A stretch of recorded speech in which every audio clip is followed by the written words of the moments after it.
Morning on the Stansbury Show. We're on Rock 106.9. If you missed yesterday's program, you can pick that up at WRQK.com, where we podcast every episode. Anything you may have missed this last week, month, year, couple of years, they're all posted right there. You can also find me on your socials, The Stansbury Show, and you can text the studio always at 330-450-7625. You'll need that number this morning as well as a calling option for your STP, your live, and Soul Asylum tickets. That shows September 10th out at Lawson, and I got tickets for you all this week. You keep leaving those. Tomorrow, week kind of flying by on us. Now, we know the big story of today is, in fact, opening day. Now, not the home opener for the Guardians. You got to wait a little while on that one. They're on the road tonight. As a matter of fact, they're playing the 8th. Next be in Las Vegas. Currently still in Oakland. And you get a 10:07 start, I believe, this evening. I love the start of baseball season. It's the start You of didn't choose me.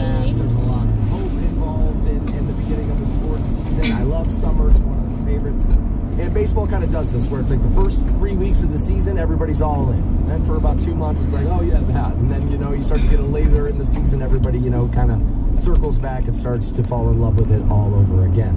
Now, we got a lot to pay attention to this season, right? Very young roster. We have an owner that people are all over about not spending enough money. And sure enough, there was an article wrote yesterday. And it talked about ownership and TV deals and the money and who's spending money and who isn't. And sure enough, you got to scroll all the way down to the bottom before you start to see the Guardians. Also, now you're coming off an all-timer of a manager in Tito Francona. I don't envy vote here. I don't envy that. I think that's a tough thing. I think like Howard leaving the radio, you don't want to be David Lee Roth. There's a reason why they hired David Lee Roth. They didn't think that was going to work.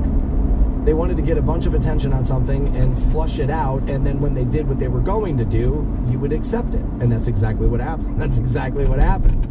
Now, I don't think that's what the Guardians are doing with vote. I'm just saying, I don't think you want to follow the guy. It can be very, very tough to do that. Also, from what I understand, his first major league manager job. Now, that's true of anybody at some point, And I've talked about this before where people freak out about this kind of stuff. Oh, this guy's never managed before. Yeah, it's a baseball team, though. So, since we're looking for, we need an outsider to shake it up everywhere else, maybe a guy who hasn't managed 35 straight years, maybe that's a good option for baseball, too. Right? Let's get an outsider, shake it up there. Not an outsider at all. I'm just clearly joking around. Vogt has had plenty of Major League Baseball experience. Just this will be his first time as a manager of a team. Young roster, although you still have one of the best players in all of baseball in Jose Ramirez. Pretty damn good, that kid.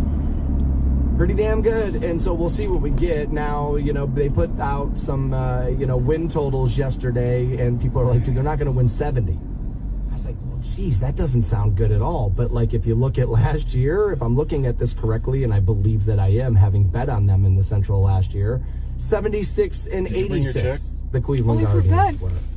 So I don't know, man. I feel like Tito Francona was probably responsible for at least a couple of wins. Now, maybe a couple of losses, too, right? I didn't watch every single game last year and probably won't watch every single game this year either. As a matter of fact, I won't even lie to you about the fact that I'm going to stay up tonight to watch that game. I would like to. Maybe I'll take a nap and stay up for it a little bit, but I doubt it. That's pretty late for me on a school night. Get out of the way, and again, pretty long season. But we'll take a look at, what the Guards got going on. We'll give you the pitching matchup and all that. We'll take a look at that throughout the program today, as it is opening day around Major League Baseball. Although they've already had 2 games played that count, and they're on the books already. So, but welcome to sports. That's just kind of how it goes. Also at 9 a.m., there's a list of new dating rules that you and I most likely did not have to deal with, and our parents definitely didn't have to deal with these. We'll take a look at that. Also at 8, there's a kid that everybody thinks universally is going #1 in the NFL draft, and he most likely will. His name is Caleb Williams. And for those of you that don't pay attention to college football, you may have heard me talk about Caleb once before, as he was seen after a loss with USC. He jumped into the stands, into the arms of his mother, and he cried. And people just brutalized this kid over this. And I even said, I was like, look, it's my instinct to kind of flame him for it. It is, but I can't. I've cried on the radio. Now, In Your Mother's Arms is a whole nother ball game. Like I think that's a whole nother look. Also, I don't have to lead other men. I have to lead me. I'm not sure most other men are that fragile about watching a guy cry. Michael Jordan literally cried in his father's arms when he won and because I don't know. Is it the 6 championships? Because he was crying in his father's arms before any of those. his dad's literally in the locker room holding him as he's convulsing, crying after losing in the playoffs. Not even a championship, like losing in the playoffs. So Michael Jordan's allowed to cry in his father's arms. What makes it different? Is it dad holding him versus mom? Is that different? I mean, it is different. I'm not sure why it makes it that much different. Also, keeping with the Chicago Bulls and Caleb Williams, what people are on this kid for is, well, he's wearing nail polish. He's got a pink cell phone case. He was wearing lip gloss. And they're calling him Zesty. Zesty means gay, which I find interesting that the younger generation needed to invent another word for gay because of how tolerant they are versus my generation, but that's pretty interesting. But apparently that's the way you use gay as a negative now, is you just call people zesty. That's using gay as a negative. I don't know why they don't get absolutely crucified for that, but okay, fair enough. Maybe we'll wait for that conversation to start in a month or two. But people are linking this Caleb Williams stuff to Dennis Rodman. I think they're similar while also being very different, and we can talk about that a little bit at 8 o'clock. All right. I don't want to, but Bible salesman now? Yeah, guys, I'm sorry. We're definitely talking about that coming up at 7 o'clock this morning on the show. He was the most hated man in America. And then Kanye came along. Thanks a lot, Kanye. The Stansberry Show on Rock 106.9. Welcome back to the Stansberry Show on Rock 106.9. Online for you at WRQK.com. You know, as that piece of imaging talks about, you know, how Kanye is the most hated man in America, you know what a lot of people are starting to point out about Kanye? You know, a lot of this drama stuff goes around with a lot of these celebrities and all of these awful allegations. And don't get me wrong, Kanye has said plenty of things that he should be in trouble for, you know? I mean, he's got plenty of opinions. It's like, Kanye, that one ain't great, buddy, right? Maybe pull that one back. But in all these court documents, all these, you know, celebrities accused of sex crimes and sex trafficking and doing this and doing that, you don't normally see Kanye's name in that. Like, for a guy who everybody thinks is, like, unhinged and doesn't have it together and, geez, is like, man, like, I got to tell you, like, he never, now, that doesn't mean he won't be at some point, fair enough. But I found that interesting. I would have never thought, I would have never made that connection, but I saw some people putting that together yesterday, and I was like, oh. You know what? That's actually pretty interesting. I wouldn't have thought about that, but you're right. Like, his name doesn't ever seem to come up in, like, these types of allegations. You just don't see that. I guess we'll wait and see what happens with Diddy there. We ended up giving you a little Skid Row there, and sure enough, they're making headlines right now. Now, they have had a replacement singer for a while, Skid Row has, and I know people moan and groan about this, but that kid Eric was actually pretty talented. He was good. Now, it's not Sebastian Bach, and this is what I love about people. If Skid Row doesn't have Sebastian Bach, so you'll laugh at them for, you know, when they post a video of Eric. But then if you see Sebastian Bach later today post a video of him doing something, you're going to laugh at him too. So you don't want them together, really. You don't. And if I'm honest, they kind of missed the window to do it. Sebastian, once upon a time, had a great voice. Like, for that format, he had a really good voice. He did. I'm not sure it's still there. And after Eric was killing shows, and he was, some of those live videos, he was absolutely destroying. I'm not sure that comes off as well as people think these days. You know, will it probably happen at some point now? Maybe. And here's what's going down. Apparently, Eric himself was like, I got to get out of this band. Now, it's not the normal rock star, these guys suck, I need to get out of here. But Eric said this, quote, I got the opportunity to join this incredible band 6 months after my treatment against leukemia. And 1 month after that, I was on a world tour with Skid Row. It was a dream come true. However, it proved challenging touring the world with an impaired immune system, which is a result of my bone marrow transplant. I respect and understand that Skid Row is a touring band, but since I can't prioritize my health being in the band, I have decided it's better for me to step aside. I love Skid Row, have nothing but respect for the guys in the band, but I love and respect my health more. You got to give them credit there. I'm getting stronger and healthier every day, but after consulting my doctor, I need to allow myself more time to recover, which I can't do as the lead singer of Skid Row. That's where I have reached the tough decision to move on. Now, all of the headlines I saw yesterday was like Skid Row parts ways with singer. But if you read this, and I'm pulling this from blabbermouth.net, where that kind of sounds like, no, he decided to part ways. Now, I welcome to a headline and, sensationalistic nature and trying to get people to read the article, which they were successful at. I have read it. Now, that's not the only reason to tell to you about this story. It's who they're going to get to fill in for some live shows has people losing their minds. This is one of those times where everybody tells you, I'm not sexist, I'm not sexist, I'm not sexist. And then they see something like this, and here comes the laugh emojis. And oh my God, a broad. Oh my God, a broad. But Skid Row's they're gonna go this route. They're going with Lizzie Hale for a little while. I gotta be honest with you, man. I don't hate it. Actually, I think I kind of like it. I like Skid Row enough. They're okay. And if my buddy said, hey man, I got us on the list, let's go see Skid Row with Eric tonight, I'd have been like, on a Saturday night? Yeah, maybe. I'm probably not going on a weeknight. I don't do anything on a weeknight. But like, hey man, they're going to play. Let's go. I mean, all right, the kid's good enough. Let me see it. I'd like to see it. But if you tell me Skid Row's in town tonight and Lizzie Hale is singing, it's like, all right, well, now I kind of want to see that. And I hear all the time about how she's not going to be able to handle that 90s or that 80s growl, that 80s. And it's like, well, she definitely has the pipes for it. She definitely has the growl for it. I don't know what people are talking about. Did they forget that she did an amazing cover of this one? In the still of the night, I hear the wolf honey sniffing around your toe. In the still of the night, I hear my heart beating every telling me I gotta have more. If you can handle David Coverdale, you can do I Remember You. Like that's a thing. Like, you're going to be able to do that. I think if you hate this, you're one of those people that lies about how you're not sexist, and then you get called out when somebody calls you sexist and you freak out. Now, if you don't like Lizzie Hale's voice, that can obviously be a thing too. I'll make room for that. But like, really? Like, she's pretty talented. Like, she's pretty. She seems to get all the respect. This is what I always find funny about this.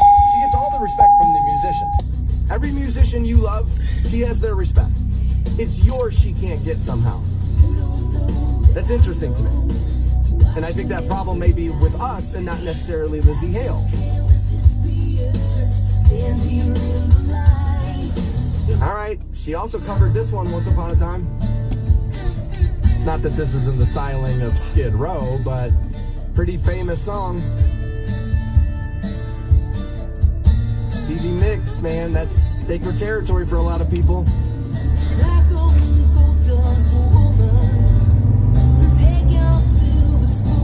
That sounds bad? No, it doesn't. Going by the park here in a minute. Prefer It's going to be going by the park here in a minute. Sure, that's probably true of most covers. So we're not going the other way. The road's flooded over.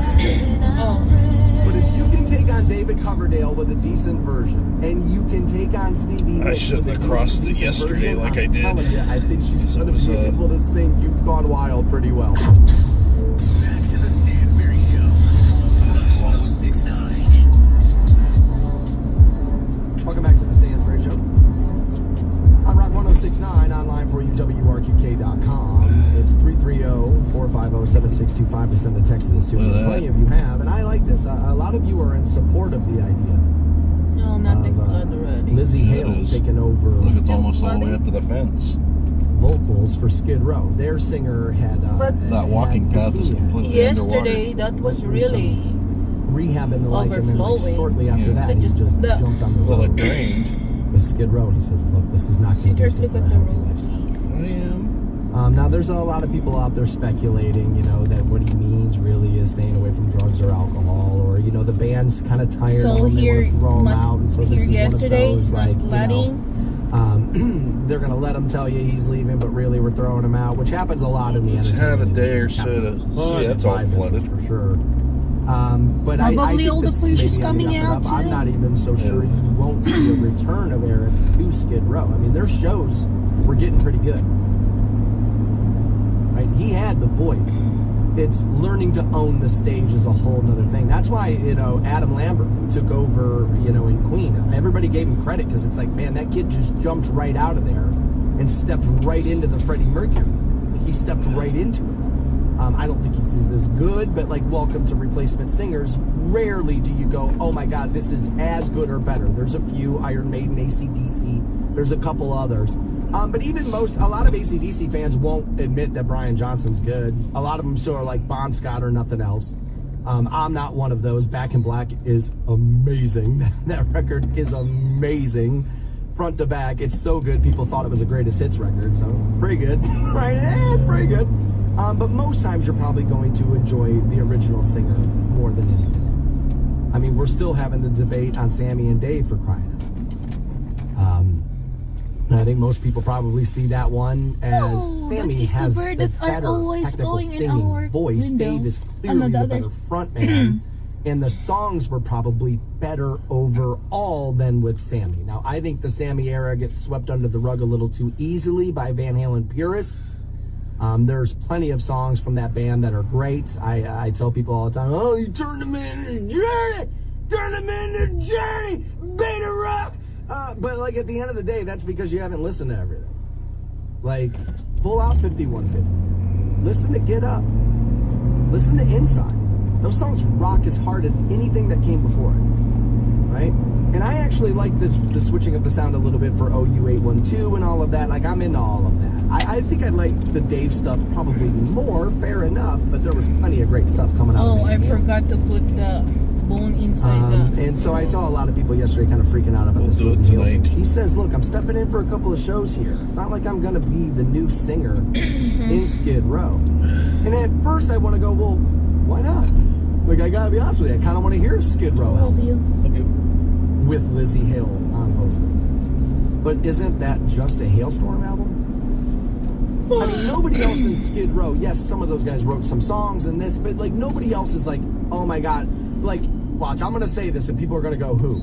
You're not showing up there like, dude, I can't wait to see Rachel Bolan. Like, that's not happening, right? That person happens to be in Skid Row. Like, that's not a thing. Like, that's not a thing. You're going for I Remember You. You're going for Youth Gone Wild. You're going for, some stuff off of Slave to the Grind, but probably not even most of that, right? Like, let's be honest. Some good songs off that. Not a real big hit off it. Quicksand Jesus was really good. Not a hit. So, like,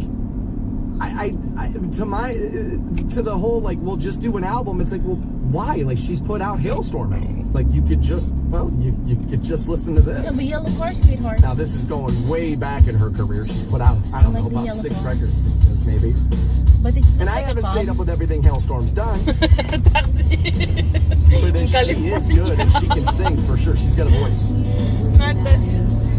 Especially if they have number. Dude, I would have taken Taylor Momsen on this too, from the Pretty Reckless. I'm sorry. I'll tell you what's interesting about that is I just brought up AC/DC. That's who's opening up for AC/DC on that next tour, is the Pretty Reckless. And when I first saw it, I was like, really? And then I thought, I was like, how smart is that from AC/DC?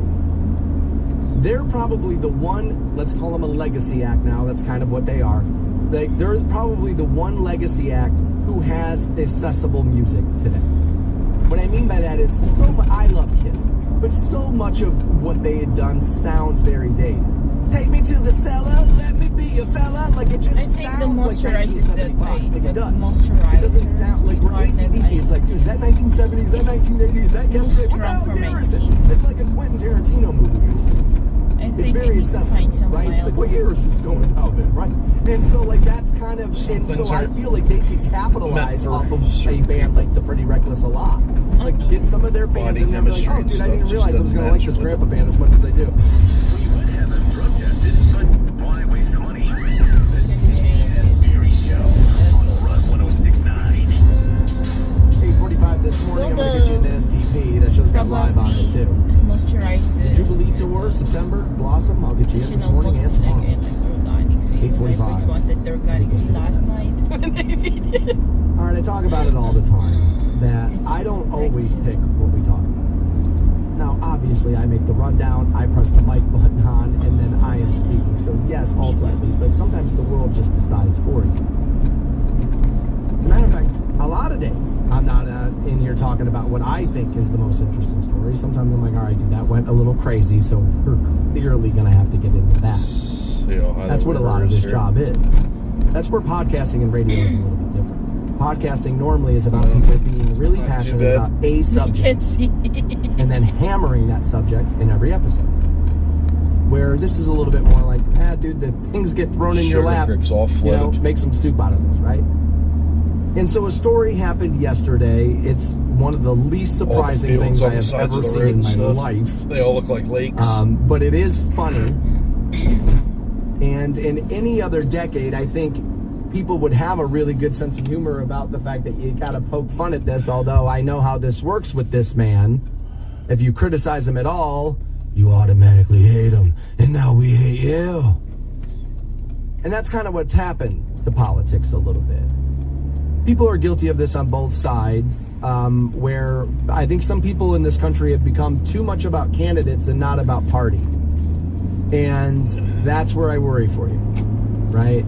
Human beings are going to, not that a party can't let me down, mine, God knows, has.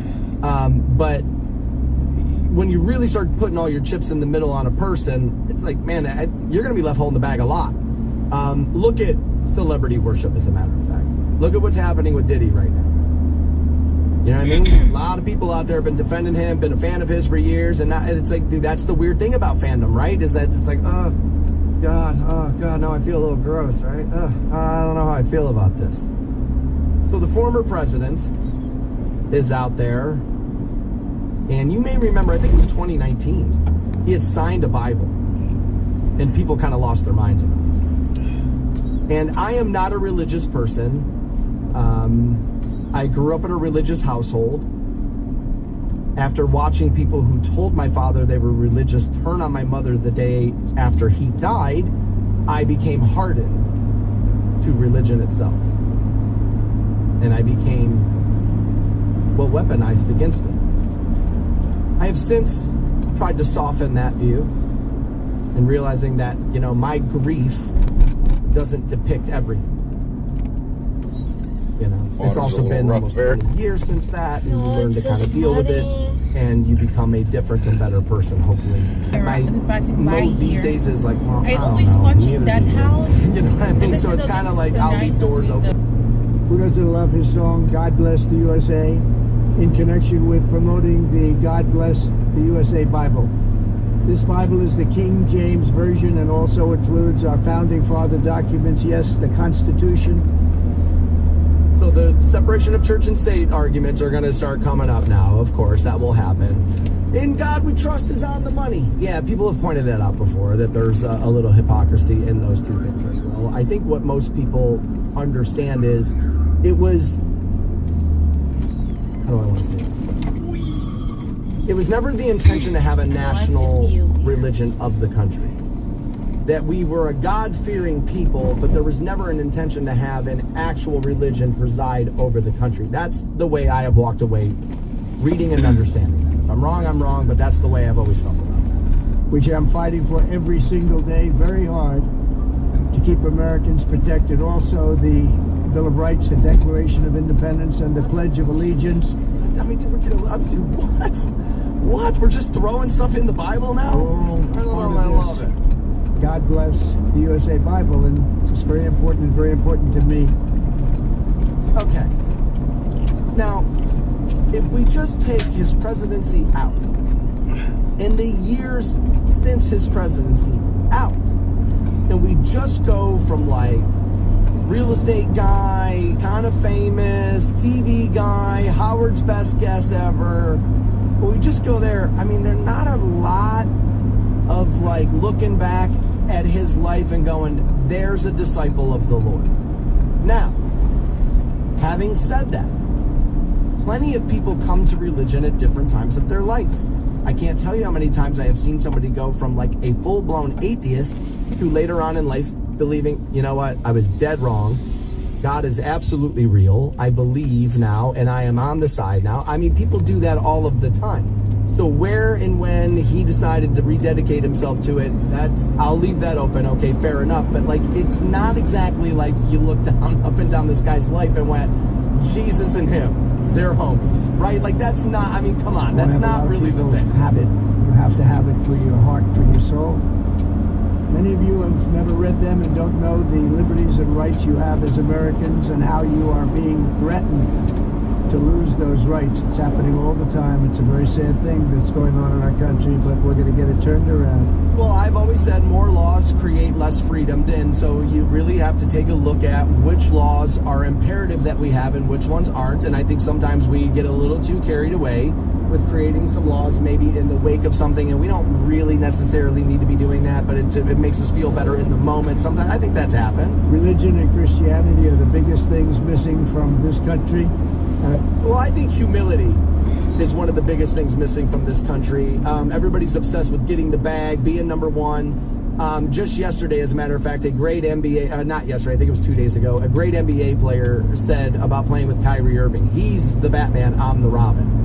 And people went, beta, beta, beta. And it's, no, dude, it's just there is such a lack of humility in the country now that you no longer recognize when an athlete is just being cool to his teammate. Like, nah, man, he's the man. Look how good Kyrie is. Like, there's a little bit of like, oh, shucks, thanks, that is kind of gone out of celebrity life, that when you see it now, it comes off as weakness versus humility actually is a strength. I truly believe that we need to bring them back, and we have to bring them back fast. I think it's one of the biggest problems we have. That's why our country is going haywire. We've lost religion in our country. Well, I've alluded to a little bit of that being true as well over the years. I've said, we left those little white buildings on street corners empty in every town in America, went to social media to find the religion of me, and then turned around and looked at everybody and said, why is everything a mess? Americans need a Bible in their home, and I have many. It's my favorite book. I don't know if I'm buying it. The Art of the Deal is your favorite book. Come on, buddy. I don't know if I buy that one. That one feels like a little bit of a fib. A lot of people's favorite book. It is a lot of people's favorite book. That the biggest thing we have to bring back America and to make America great again is our religion. Religion is so important. Okay, so like I'm not necessarily, out to get into a debate with him about how important religion is for the country. I think a lot of people could use it more of it maybe recently. So I'm not going to look to go to war. This feels little. I'm just too small for it. It's so great, like and it feels like desperation. What? Man, look at what he does. Like, he doesn't even win. I'm going to vote for him because I hate the other guy. It's like, and I was like, oh, that's an interesting viewpoint. I didn't think of that. But he's convinced he doesn't want to win. For a guy who I always give a lot of credit for, knowing how to move the needle, being a big thing, and putting everybody at the kids' table every time he talks, and he usually does. This feels tiny. It absolutely feels beneath him, and it feels like Tom Selleck selling me reverse mortgages. This does not come. First of all, I don't think it really helps you with religious people. I think it helps you with the 700 Club and those people you already have. He's a bad influence. But nobody is stupid enough to take him seriously. The Stansberry Show. Rock 1069. Welcome back to the Stansberry Show, 8:45. We'll get you into STP and live. Give you a little live there. I'm looking forward to that show, actually. Soulless on him on that one, too. All right, there was a pretty big news story that broke yesterday, and this about women's sports. Caitlin Clark. She had said, I think last week, that the women's NCAA tournament might be more interesting this year than the men's. And I think I understood what she meant. This isn't the story that broke, but I think she understands that most people are probably watching the men's tournament more. But what I think she meant to say is, look, I'm a big story in this sport now. And so is Angel Reese. There are other players as well. Those two seem to be getting all the headlines. Welcome to sports. That's kind of how it works. Stars get pushed to the top. And so if you're talking about a player people may be interested to see, yeah, Caitlin Clark probably is one of the most interesting things happening in college basketball. You don't even know most of the men. You know the brands, Gonzaga, you're right, you know the brands, you don't necessarily know the player. Now, you wouldn't have known anything about Iowa Hawkeye basketball if it weren't for Caitlin Clark, and I'm guessing the same with LSU and Angel Reese, right? So yesterday, it broke that Ice Cube, and some of you may not know, he has a basketball league. It's called the Big Three, and it's 3-on-3 basketball, and he takes guys who used to be in the NBA who feel like, now they're still competitive. You're probably just been doing this forever. They have the Champions Tour. It used to literally be called the Seniors Tour, but like, that sounds mean, that sounds negative, and also it sounds boring and old, and people, America's ageist. It's the Champions Tour now, then they'll like it. That's kind of, but my sport already had here for window? And so when I saw the Big Three, I was like, oh, I'm interested to watch that. Right? So apparently the deal has come out and it's been made public now that they offered her as much as $5 million to play, I think it's 10 games. Now, Ice Cube said, quote, we intended for the offer to remain private while Caitlin Clark plays for the team. Still a little flooded over there. But I won't deny what's already out there now. Big Three made a historic offer to Caitlin Clark. Why wouldn't you? She's a generational athlete who can achieve tremendous success in the Big Three. He said, the skeptics laughed at me when we made Nancy Lieberman the first female coach of a men's pro team, and she won the championship in her first year. Then Lisa Leslie won it all in year 2 with our offer. Caitlin Clark can make history and break down even more barriers for women athletes. It's a pretty interesting approach. So there's a lot to unpack here. First, $5 million is a lot of money when you start looking at WNBA salaries. Highest paid players in the WNBA this last year. Erica Wheeler, who plays for the Indiana Fever, and I'm willing to bet most people didn't even know that was a team. I did not until yesterday when I was resourcing this to talk to you about. $242,000. The second highest paid. And most times that is true. I also think when WNBA players were out there talking about how poor they are, it's like, come on, man, $242,000 is a pretty good living. Is it celebrity living? No, it's not. It's not. But 75% of people in this country, I believe it is, make under $75,000. So making $250 ain't the worst thing in the world. Should be a little closer to the other side, fair. I'm not going to necessarily, go overboard, but like, come on, talking about how it's, we were using a lot of big words on how awful those salaries were. And it's like, I don't know about that. So $5 million is a lot of money to offer Caitlin Clark to do this. Now, I guess you could start with Ice Cube, like, where's Angel's offer? Reese is pretty good too. Now, most people will tell you Caitlin Clark is clearly the better player. They say she's universally considered to be the #1 pick for the WNBA. If I'm Caitlin Clark, I say no. I think it makes what you're doing a sideshow, a little bit. And I think you may be one of the first WNBA players. I think her against Angel in the WNBA will do a lot of this. You can create the interest that a lot of other players who came before you could not.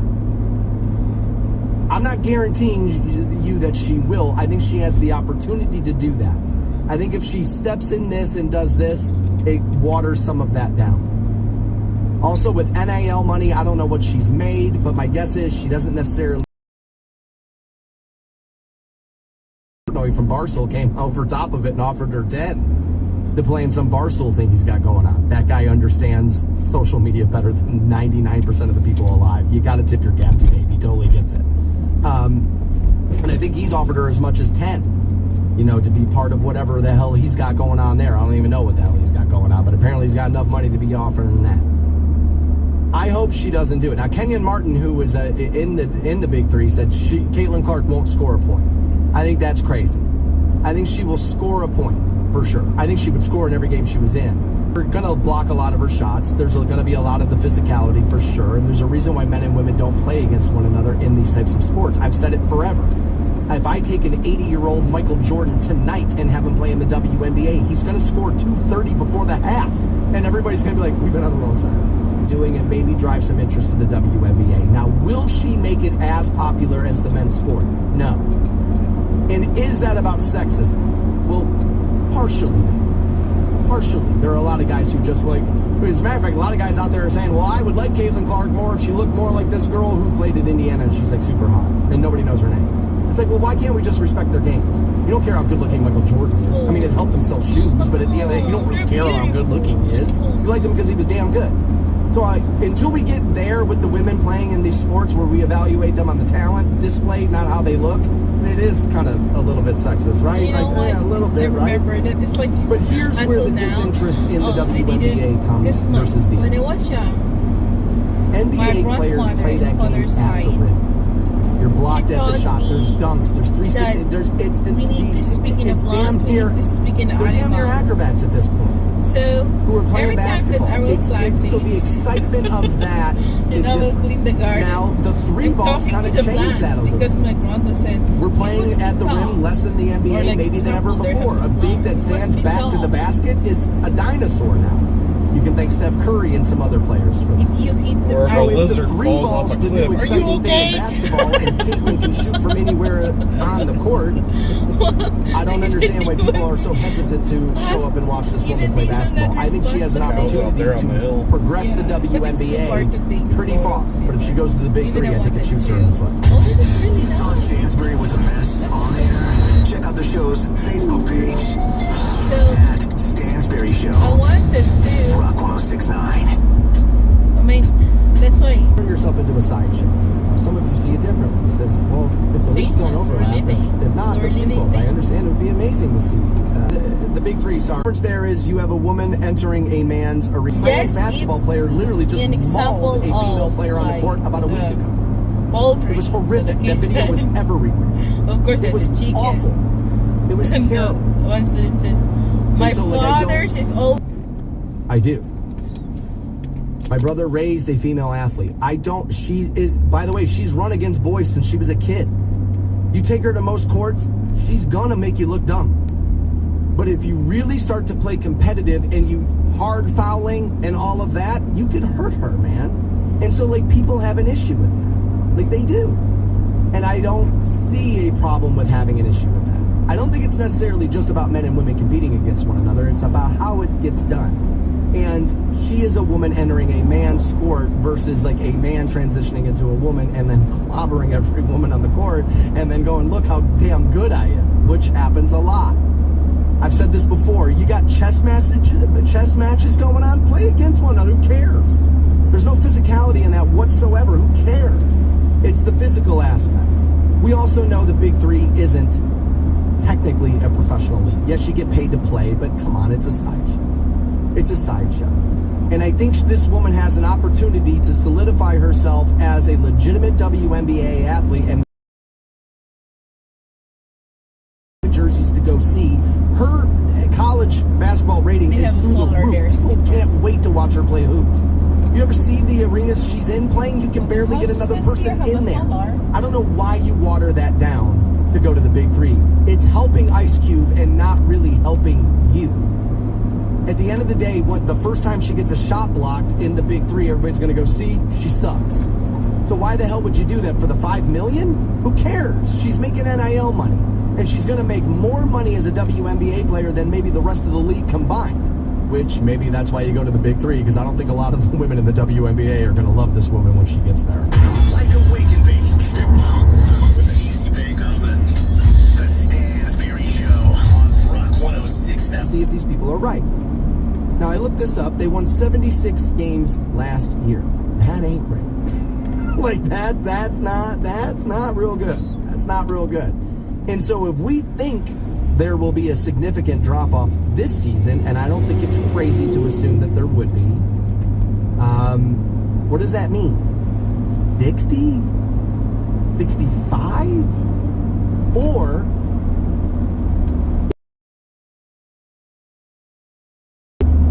where nobody thinks this is a good move, everybody's left you for dead, and this guy finds a way to get in that locker room and tell these guys, look at this. They think you can't play because of me. They're not even judging you on how you can play. They're judging you off the fact that I've never done this. So you and I have a mission together now, boys. And we're out to prove everybody wrong. This is some of the best thing in sports when it happens. Am I telling you it will happen? No. Am I confident it will happen? I am not. I emotionally just Venmo'd her $2,500. Won't care if it ever comes back. Here, stay alive, stay up. You're going to be fine. You're going to get a call. Stay alive, stay in your apartment. Don't care about the money at all. So yeah, man, I bet $300 on the Guards last year. I got to be honest, it doesn't really matter. Am I going to make some bets on the Guards again this year? Yeah. Bet them to win the Central? Well, no. Well, no. But I do think there's a possibility that they end up playing a little bit better than we are expecting them to. Not all that hard, given that the expectations are that they are going to win 50 games or whatever it is people are saying online. I don't love the fact that it's opening day and the game's at 10:07. I understand there's West Coast markets and it's 7 o'clock for them, not 10 o'clock. But I would think baseball, although they're bad at this kind of stuff, let's maybe try to get the teams on at accessible times, no matter where they happen to be playing. But again, I go to bed much earlier than you. I'm willing to bet a lot of you are going to stay up to 10 o'clock and much later than that to watch that game tonight.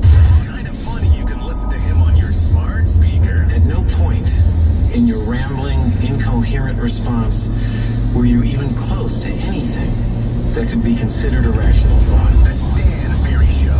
Everyone in this room is now dumber for having listened to it. On Rock 1069. Welcome back to the Stansberry Show. End of the hour, I'll get you an STP. That show's got live on it too, out at Blossom. There's this college quarterback who plays, most recently had played at USC.